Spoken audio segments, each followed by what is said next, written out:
hear that noise? What? That noise. Tick, tick, tick. Yeah. That's TD, mate. You sure? Is that normal? I honestly don't know. Is it doing it only in gear, or is it doing... Nah. Are you sure that's normal? I don't know. What do you mean? Are you sure that's... I don't know. I haven't driven it. G'day guys, today is a massive day for the Patrol. We are finally getting this engine running again after a few months since we begun the whole leaf to coil sprung conversion. So hopefully by the end of the day, we got this thing up and running and I'm sitting in there driving it out of the shed. All right, so since I last saw you guys, I have done a couple just little things in between. First one being, you might notice, I just swapped over my roadworthy tires just for when we get it all happening. I don't know, I just wanted to do something on it. Swapped them over. I've also done the manual hubs, swapped over. That was very straightforward. I've also put on the hub saver rings from RoadSafe. They're pretty much there to protect the hub from cracking. So I've got them on there, which is great. And the only other little thing I've done was just to make it easy to move around while I was doing that, I just put the steering coupling back in. Managed to get a new one off Dan, which was good. So that's just gone in there. But other than that, it is where we left it. So to bring the TD42 back to life, first we've got to get this engine bay back together. We pulled a few things out in order to get the body off, and so it's all got to go back in. Lucky for me, and as I've mentioned before, the TD42 is a fairly simple old engine and there's not actually much getting it running. So with a little bit of work and a few things plumbed up, we should be able to get this thing started and driving in no time. All right, so we've just finished up on the driver's side there. I've hooked up the injector pump, fuel lines, power steering lines, a few other little plugs and things like that. So moving over to the passenger side, I've already gone ahead and relocated the vacuum canister. Now, due to the new intake setup, where it was positioned, it just wasn't gonna work. So I've moved it over here. I've just mounted it to the firewall using some riv nuts. So that's come up all really sweet. Also got some new vacuum hose just to plumb it up to where the vacuum line is down that runs under the block. So with that out of the way, I've now going to connect up just the AC lines again. I've got to do the clutch lines, and then obviously there's a few little plugs and things as well, lines to the alternator, things like that. So we'll just start doing that stuff. Hopefully, actually I heard someone actually said to me that apparently the rad support on a leaf sprung is different than a coil, so this may not fit. I don't see why it wouldn't. I think it's the same body, but yeah, it fits to me. So just to get it running for now so that I don't damage it, I'm gonna put the old air box back on just to make sure she's breathing clean air. Obviously this will be getting changed out. This is not permanent by any sense of the word, but yeah, I needed something to put back in. It's gasped, its first breath of air. Wow, not quite yet. Just taking the tape off its mouth. All right, so just finished plumbing up stuff on the passenger side. It's all been going in super easy, which is awesome. So airbox is in, radiator is in, all the radiator hoses. And so that pretty much means we are just ready for fluids. So I've got to do obviously brake fluid because all the lines are empty. Got to do clutch fluid. I've also got to put in diff oil and fill the radiator up. But I still got engine oil in it and it's only like 1,000 k's old, so I'm not going to bother changing that out yet. So yeah, we'll start with the brakes. There's a bit of an order you have to do it to. We're going off the manual, so it's like you start with the proportioning valve and then go like left rear, left front, right front. To do that until you get all fluid coming through all of them with no bubbles, and then clutch is a super easy one, and then yeah, the radiator, and then we should be ready to rumble. All right, as you can see, we've got the Patrol rolled out of the shed.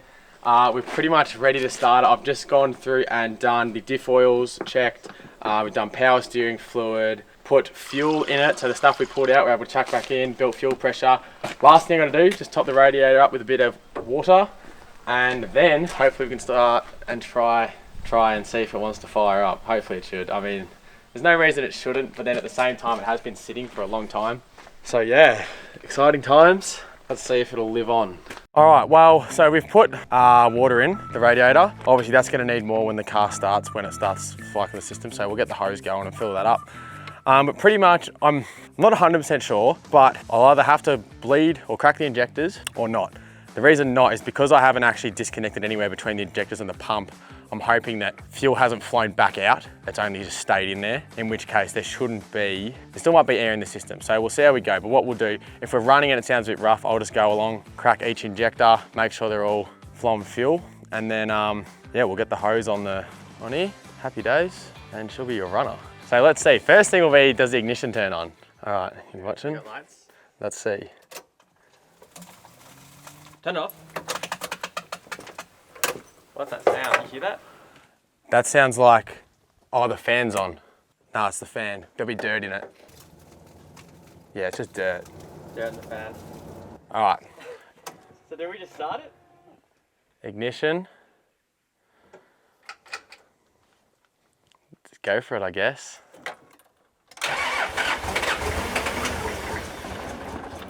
Yeah, all right. So probably wants a bit of injector cracking.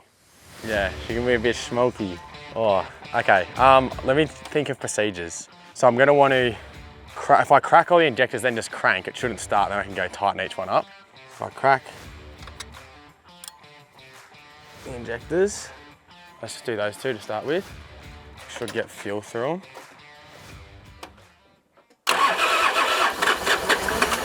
Yep, so they're good. You sound like it almost wanted to start though. It did almost want to start. Do you just want to get all the air out, all the rest out of basically all the Well, it might go, let's see.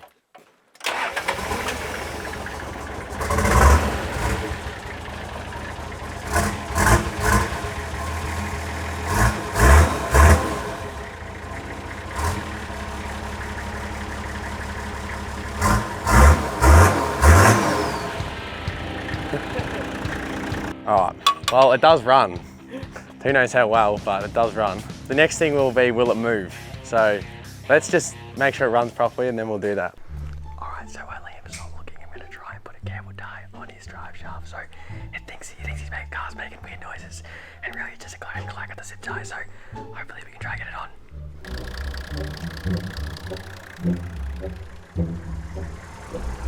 You see that?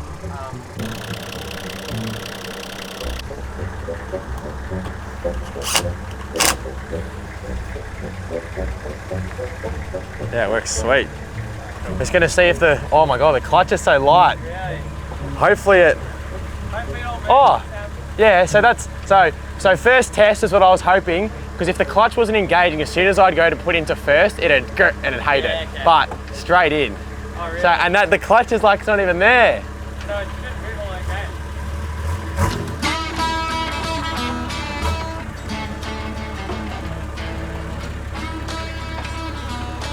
Oh, the clutch is so light, man. Feels good. Where do you want to go, to the top of the driveway? Yeah. Well, only because I got to be careful because it doesn't have shocks in it or bump stops.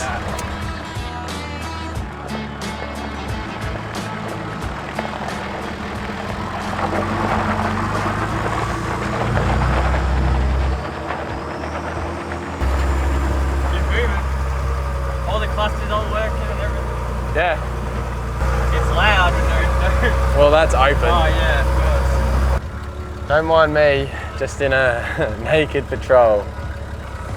Well, the power steering works well. The clutch is so nice. Yeah. Yeah, insanely different.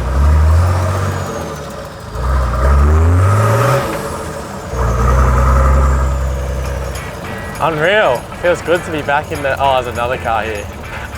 You'll be thinking, what the hell? Whoa. No shock light. Yeah, no shocks. We'll do a loop, we'll go back. You hear that noise? What?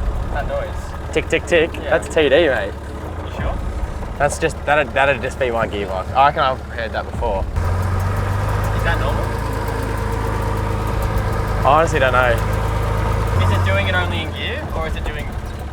Nah. Are you sure that's normal? I don't know. What do you mean? Are you sure that's, I don't know. I haven't driven it. Sounds... I feel like it's always sort of made noises. Oh, you know we haven't tested the brakes. Oh wow, they're so much better.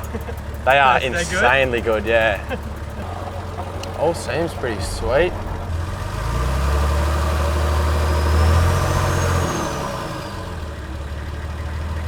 Well, I think it seems all good. If I'm not covering everything in soot, I should be right. A little bit. Oh. Oh! Wow. Here you are trying to tell me that I don't know stuff about my car and you've pranked me. It took you so long to... So when we're driving, he's like, it's making this ticking noise. And I didn't really, I was like, oh, it probably just does it. Like, it's just the sound of the thing. And he's gone, oh, you sure that's normal? And I'm saying, I don't know. And he's put a zip tie around my drive shaft. All right, guys. So So as you can see, I've finally got myself a COIL CAB GQ. Now, obviously it is far from done, but it's finally at the stage where I'm happy to send it down to get resprayed so we can drive it, we can move it on and off trailers, we can get it in and out of booths. So major progress was made. I couldn't be happier with how it's all gone so far, and so now's really where we start to get it looking like a real car and glamour it up. So I hope you enjoyed watching this episode. If you liked it, let us know, leave a like, subscribe, comment. We really appreciate it also. Thanks guys, and we'll see ya in the next one.